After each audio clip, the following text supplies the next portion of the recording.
my name is Gary Simon. I'm currently the executive director of Sacramento Juneteenth Incorporated.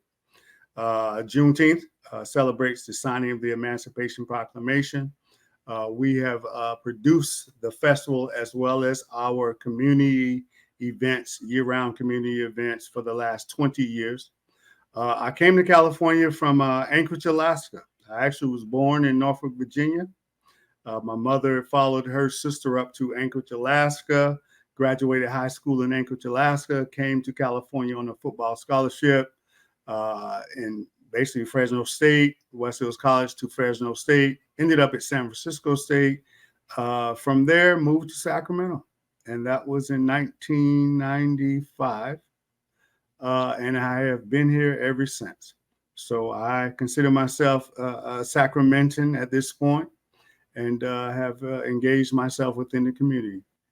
In addition to being here in Sacramento, I also worked for 17 years with Visit Sacramento. I was the director of multicultural affairs, a department that I created basically to serve as the liaison for the ethnic communities and the city of Sacramento resources. In addition to that, we worked for campaign manager for both the late Sam Pinnell and Larry Carr here in Sacramento. So we've been around a little while. All right, Gary. Okay, so let's just get right into it with our first question.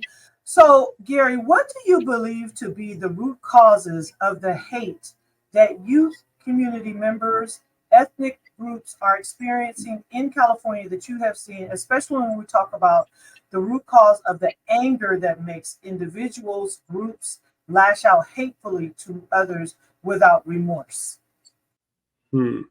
Well, Plachetta, I have to take it to the root cause, like you say, which is basically the white American racism. I mean, this country was founded on the racist belief that those enslaved, those whom they enslaved, were inferior or were not equal to the white folks that were here. So all of the systems that this country set up, beginning with its constitution, did not include black folks, brown folks, or any other folks other than the white male. Quite frankly, the white woman didn't have the same rights as the white male in this country. So all of the situations that we are going through today are the same situations that happened or are the result of the same written laws and or criteria that white America has set up when they set this country up. We're just experiencing or going through what they set up for us to go through because we weren't included in the initial Constitution as being part of America. And that's what that's what a lot of folks fail to realize is you weren't included initially. I get it. And it's very true what you're saying.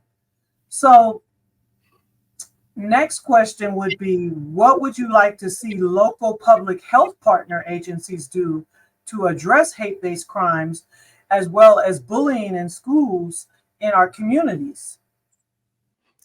Well, I don't know what the local agencies can do at this point.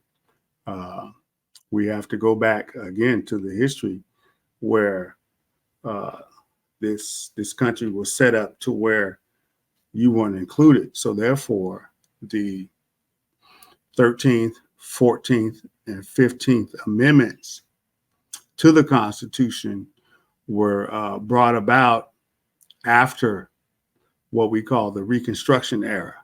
So after the after the Civil War, which went from 1860 to 1864, in 1865, the United States government or the Northerners had to decide, well, what are we going to do with these 4 million newly freed black people?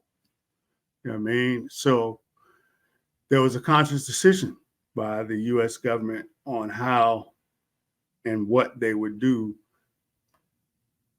with and for these newly freed Black people. Thus, the 40 acres and a mule, because there was movement on providing these newly freed Black people with resources, land, basically resources meaning land. Land was the number one deal back then. So you needed land and you needed a mule to work the land. Therefore, the government, the Northerners said, we want to give these folks 40 acres and a mule so that they can sustain themselves and begin to build that wealth, just like the other white folks that were building, who had land and a mule and a home, which all ties into building wealth. Home ownership as well as land are the principles or founding principles of building wealth. So to answer your question,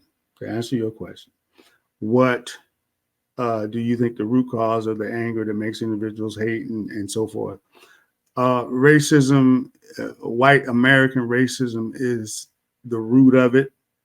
White American racism is rooted in jealousy, is rooted in fear that you will retaliate, or these Black folks that we have abused and oppressed so long will retaliate, as well as there are several other things in which perpetuate this whole racism piece. Of course, you listen to the Trump interviews today, they talk about replacement, right? Replacement. Now, that's a philosophy based on the fact that we've got 4 million Black people enslaved in America, and there are only 3, 4, or 5, or 6 million of us white folks.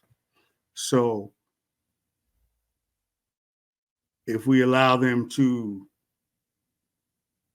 revolt, if you will, for a better word, then there's fear of retaliation. So all of these things play into current day racism.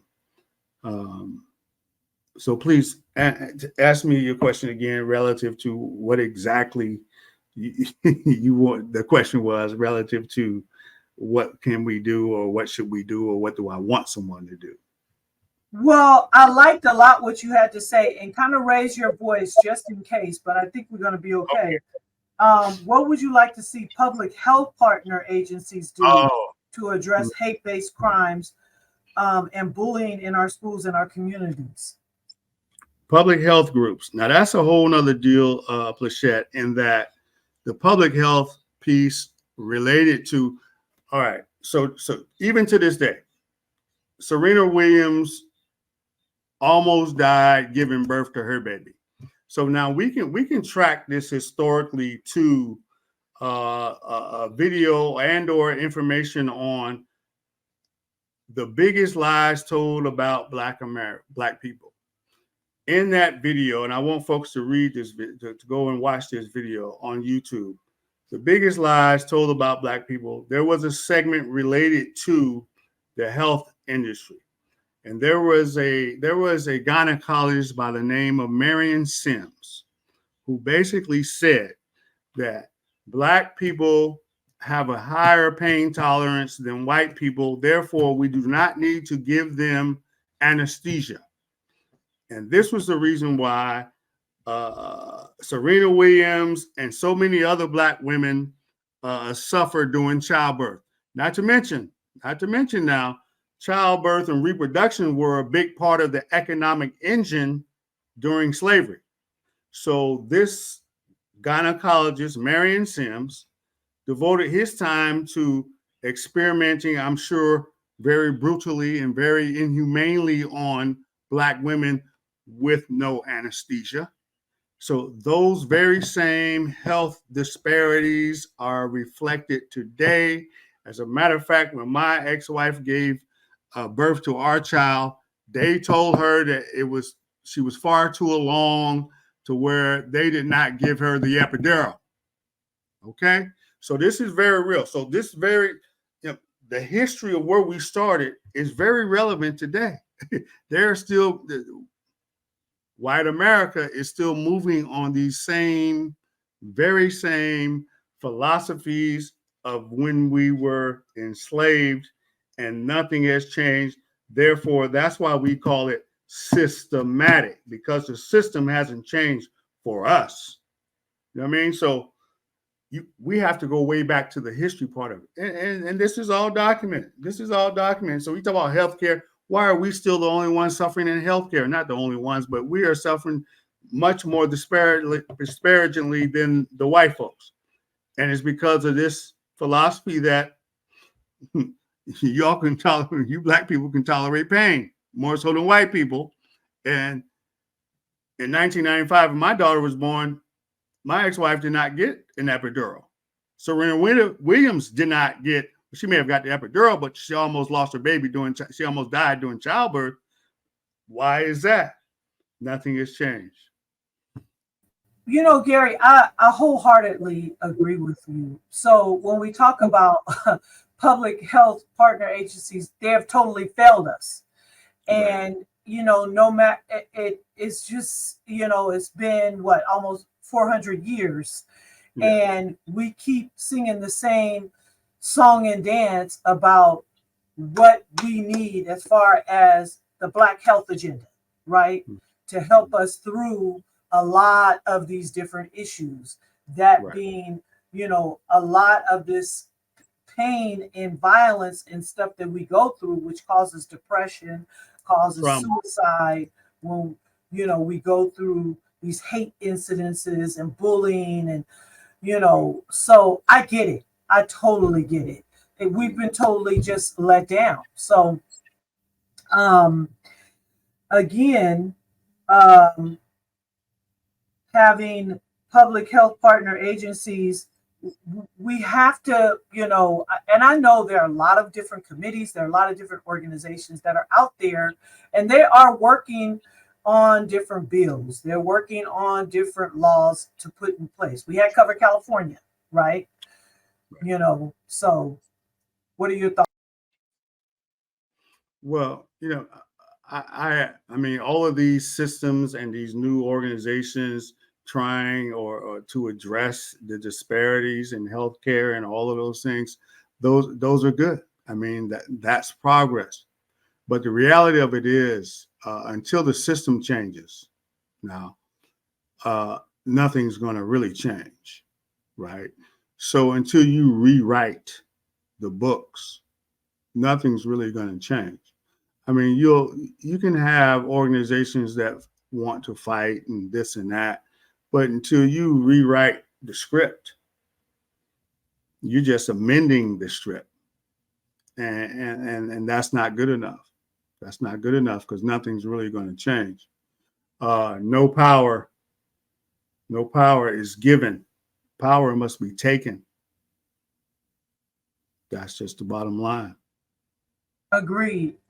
Okay, so what would be your best advice and or quote for Black teenagers to live by as they are growing up in today's society filled with these hate incidences and bullying that they're confronted with? Well, again, we go back to how America let's just say America has perceived our Black youth, Black people, minority groups, the perception, how they have not only made you perceive yourself through the television, through the music, through the TikToks and all of these things. The number one way to stay in control is to control a group's or the oppressed psychologically, financially, or physically.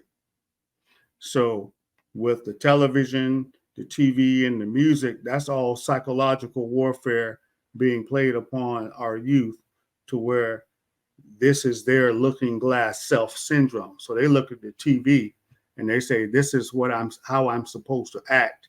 This is how I'm supposed to dress, because white America is telling you that's what they want you to do. And that's what you're doing because that's all you know. Quite frankly, because parents at home aren't telling you anything different.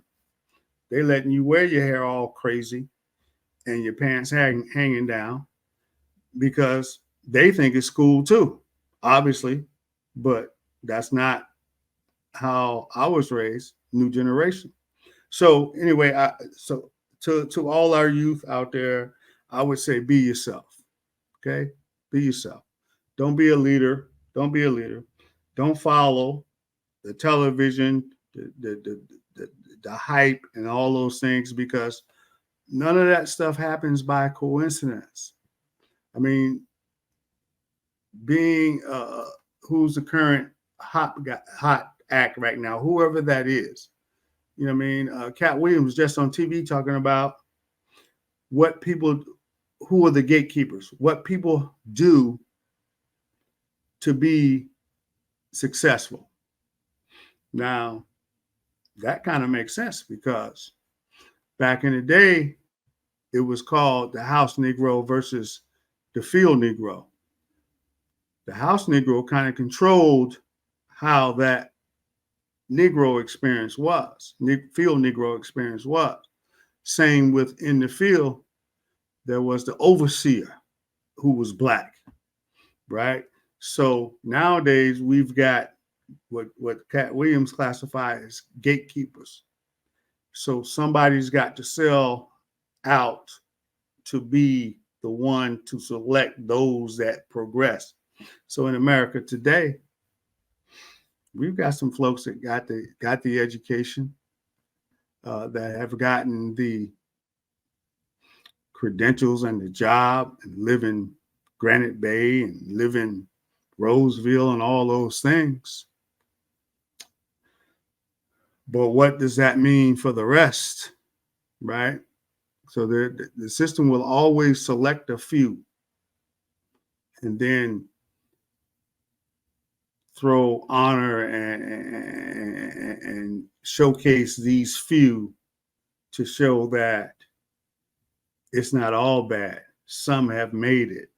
The rest didn't make it because of their own ills, being lazy and all these other lies that they've told about Black people. So to our youth, I would say, don't be a leader. Don't be a follower, I should say. Lead.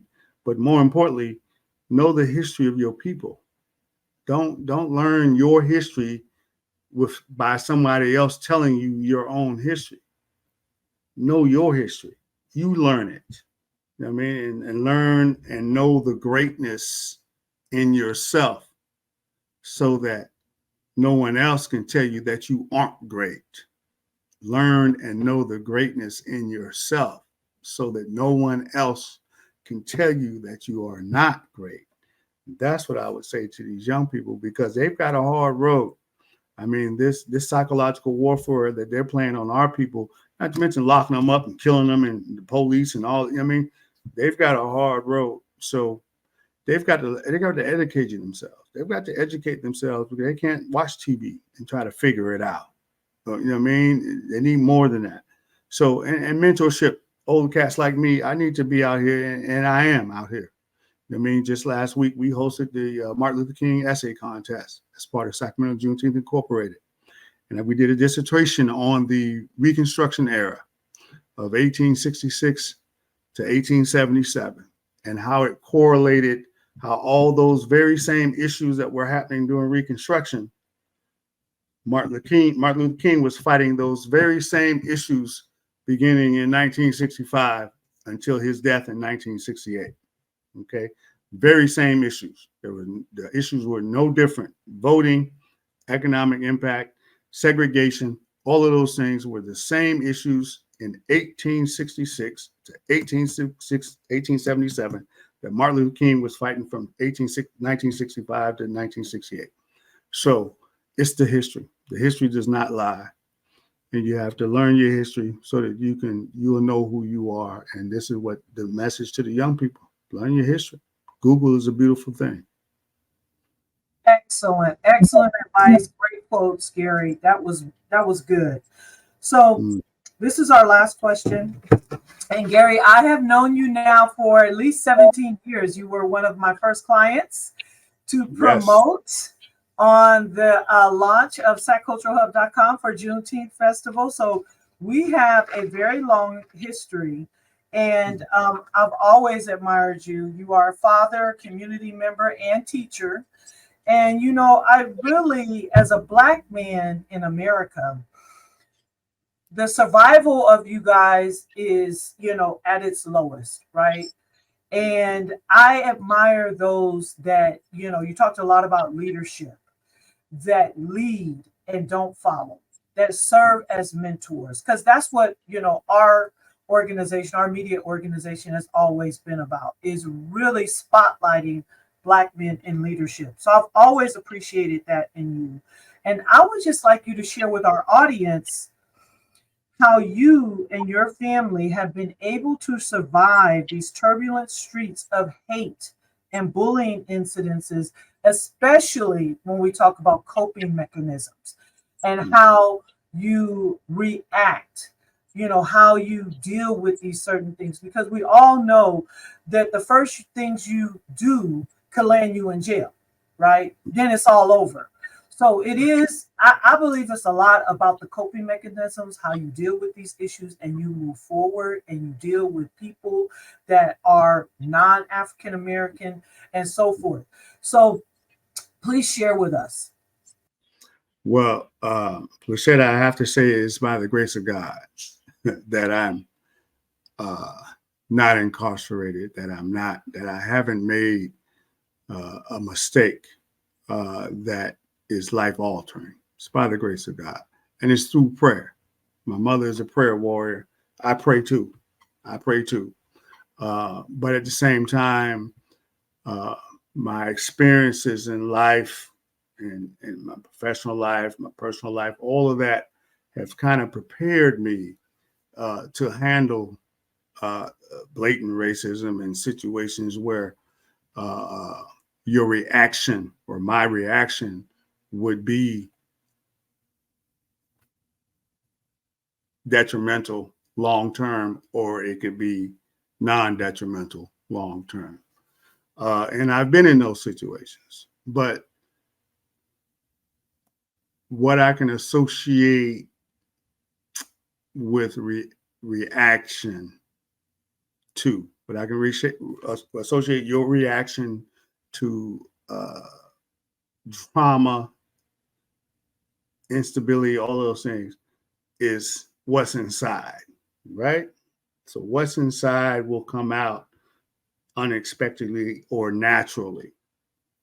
So through prayer and through learning the system and learning and knowing and acknowledging that I am fighting an uphill battle as a Black man in America.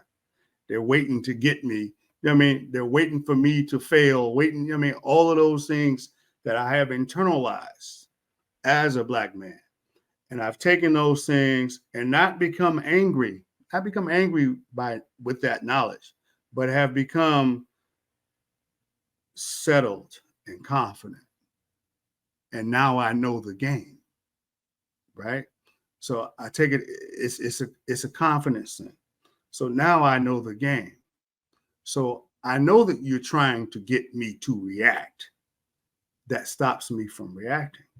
So how do I say it? So I say it as learning and recognizing who you are and where you are. Okay. So I know who I am, but I also know where I am. And this is that part about the youth kind of learning your history and knowing that no, you're not the same. I mean, a lot of these young cats think that they are the same as white people. I mean, because they're not sitting on the back of the bus, and because they don't see the sign that says whites only, they think they're the same. But the reality of it is, you're not the same. You get your little butt caught up, and you will see the difference between the Black and the white justice system, right? You run around the little white girl, but let her say something. Let her say that you did something and see what happens, right? So, and these are the messages that I share to the young youth that I interact with and daily. So you're not the same. You need to know that you're not the same. And if you know that you're not the same, you need to know the game. And the game is not made for you. The game is made against you. So that's how I have been able, and that's just my basic knowledge, but it's really through prayer. You know what I mean? Like I say, it's through prayer. Because I'm a hothead. You know what I mean? There was a time where, you know what I mean, you couldn't say nothing to me that wasn't right or that I didn't feel was right. And I would react on that. But there's a calm. Knowledge is power. I mean, wisdom is even more powerful than knowledge.